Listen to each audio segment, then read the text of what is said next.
Hello super hero lovers, আজ আমি আপনাদের জন্য নিয়ে হাজির হয়েছি ডেডপুল অ্যান্ড উলভারিন মুভির এন্ডিং ও পোস্ট ক্রেডিট সিনের এক্সপ্লেন নিয়ে। কি এত লেট কেন এটাই ভাবছো?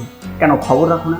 এমসির মধ্যে রবার্ট ডাউনি জুনিয়র ব্যাক করেছে আর খবর পাওনি কারণ চ্যানেলটা সাবস্ক্রাইব তো করে রাখো না। আমি তো দেখতেই পাচ্ছি এত পার্সেন্ট জন দেখছো ভিডিও কিন্তু সাবস্ক্রাইব করছো। তাড়াতাড়ি সাবস্ক্রাইব করে দাও ভালো ভালো ভিডিও সবার আগে দেখার জন্য। আর এদিকে চলো শুরু করি আজকের এই নতুন ভিডিওটি। আমি পুরো মুভির কাহিনী বলবো না, কেবলমাত্র মেন প্লটটাই বলবো যাতে এন্ডিংয়ের কাহিনী বুঝতে সুবিধা হয়। ডেডপুলের ইউনিভার্সের অ্যাঙ্কার বিং উলভারিন মারা গেছে আর তাই সেই ইউনিভার্স ধীরে ধীরে মুছতে শুরু করেছে। এর মানে এটা না যে অ্যাঙ্কার বিং না থাকলে ইউনিভার্স ঝট করে উড়ে যাবে। এটার প্রসেস ধীরে ধীরে হয় আর এটা হতে কয়েক হাজার বছরও লাগতে পারে পুরো ইউনিভার্স ধ্বংস হতে। আর এই যে ডেডপুলের ইউনিভার্স আর্থ 10005, এই ইউনিভার্সের টিভি এর ইনচার্জ হচ্ছে মিস্টার প্যারাডক্স। কিন্তু সে অত অপেক্ষা করতে চায় না আর সে চায় যেহেতু ইউনিভার্স মুছে যাচ্ছে তো তাড়াতাড়ি সেটাকে মুছে ফেলা উচিত। কিন্তু সেই ইউনিভার্সের ডেডপুল অনেক স্পেশাল কারণ তার সুদূর ভবিষ্যতে কিছু ইম্পর্টেন্ট ভূমিকা আছে।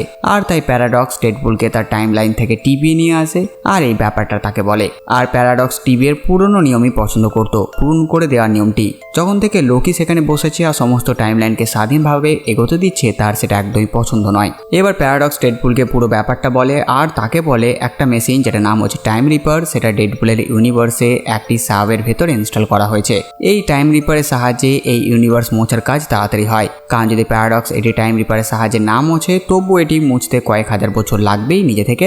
আর তাই সে চায় যখন কয়েক হাজার বছর পরে সেটি মুছে যাবেই তো সেটি মেশিন দিয়ে 3 দিনের মধ্যে মুছে দেওয়া হোক। এরপর ডেডপুল তার নাক ফাটিয়ে তার টেম্পেড নিয়ে অন্য ইউনিভার্সে যায় উলভারিনকে খুঁজতে, কারণ তার ইউনিভার্সের উলভারিন মারা গেছে আর তাই ইউনিভার্স ধ্বংসের মুখে। যখন সে এক উলভারিনকে পায় তখন তাকে ও উলভারিনকে ভয়েডে পাঠিয়ে দেওয়া হয়।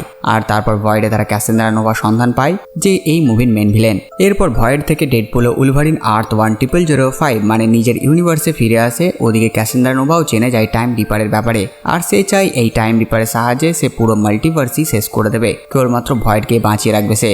আর তারপর সে ভয়েডের রাজত্ব করবে আর সে নিজের কাজে লেগে পড়ে। তখন ডেডপুল ও উলভারিন তাকে আটকাতে যায় কিন্তু তাদের পথের কাঁটা হয়ে দাঁড়ায় ডেডপুল কর্পস। ওদের সাথে লড়াই করে ডেডপুল ও উলভারিন সাব হইতে যায়, ততক্ষণে ক্যাসেন্দ্রা নিজের কাজ শুরু করে দিয়েছে।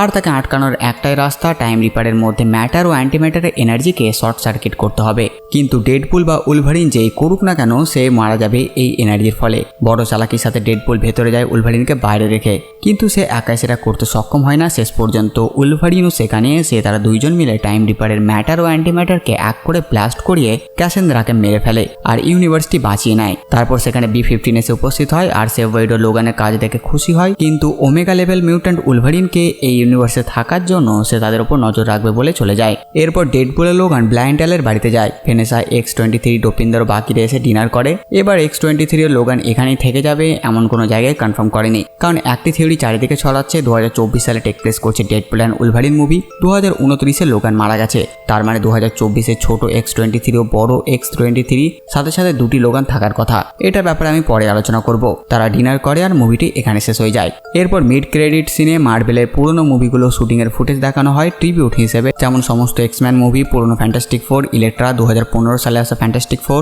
অবশেষে পোস্ট ক্রেডিট সিনে আমাদের ভয়েডের একটি এক্সটেন্ডেড কার্ড দেখানো হয়। মানে ভয়েডের মধ্যে যখন ডেডপুল ও উলভারিনকে বেঁধে নিয়ে যাচ্ছিল ক্যাসেন্দ্রার দাস মিউট্যান্টরা, সাথে তারা ক্রিস ইভান্সের হিউম্যান টর্চকেও বেঁধে নিয়ে যায়। আর সে রাস্তায় যেতে যেতে ক্যাসেন্দ্রার ব্যাপারে বলে এখানে দুটো রাস্তা সবার কাছে থাকে, এক ক্যাসেন্দ্রার দাস হয়ে যাও নইলে অ্যালোয়েজের খাবার হও। তারপর ডেডপুল গিয়ে ক্যাসেন্দ্রাকে বলে দেয় যে হিউম্যান টাচ তোমাকে গাল দিয়েছে আর তাকে অনেক খারাপ কথা বলেছে, ফলে রেগে গিয়ে ক্যাসেন্দ্রা হিউম্যান টাচকে সেখানে মেরে ফেলে।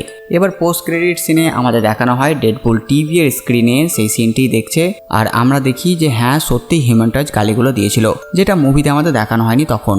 আর আমরা ভাবছিলাম ডেডপুল মিথ্যা করে একে মারা করালো, কিন্তু পোস্ট ক্রেডিট দেখে এটা বিশ্বাস হয়ে যায় যে হ্যাঁ এমনটা সত্যি হয়েছিল, যেটা অবশ্যই একটা মজা ছিল ডেডপুলের তরফ থেকে এই পোস্ট ক্রেডিট সিনটি নিয়ে। এটি কোনো ফিউচারকে টিজ করে না, কিন্তু হ্যাঁ এখানে একটি জিনিস দেখার বিষয়, সেটা হচ্ছে পোস্ট ক্রেডিট সিনের একটি সিনে আমাদের দেখানো হয় ডেডপুল একটি ক্যামেরার মতন কিছুর দিকে তাকায়, যেটা আমাকে সি-হাল্কে দেখানো কেভিনের মতন লাগে। আর যদি এটা কেভিন হয় তাহলে ডেডপুল তো ফোর্থ ওয়াল ব্রেক করতেই পারে, তাই সে হয়তো এইটি নিজে থেকেই লিখেছে। সে যাই হোক, মুভি সমাপ্ত। তো বাস বন্ধুরা, এই ভিডিওতে বাস এতটুকুই। আপনারা কমেন্ট করে জানান ভিডিও আপনাদের কেমন লাগলো, সাথে সাথে আমার এই কাজ যদি আপনাদের ভালো লাগে ভিডিও লাইক চ্যানেল সাবস্ক্রাইব করে দেবেন। তো আমি আসতে পারি নতুন ভিডিও নিয়ে। আমি প্রিন্স সালমান আর আপনারা দেখছিলেন বাংলা কমিক্স।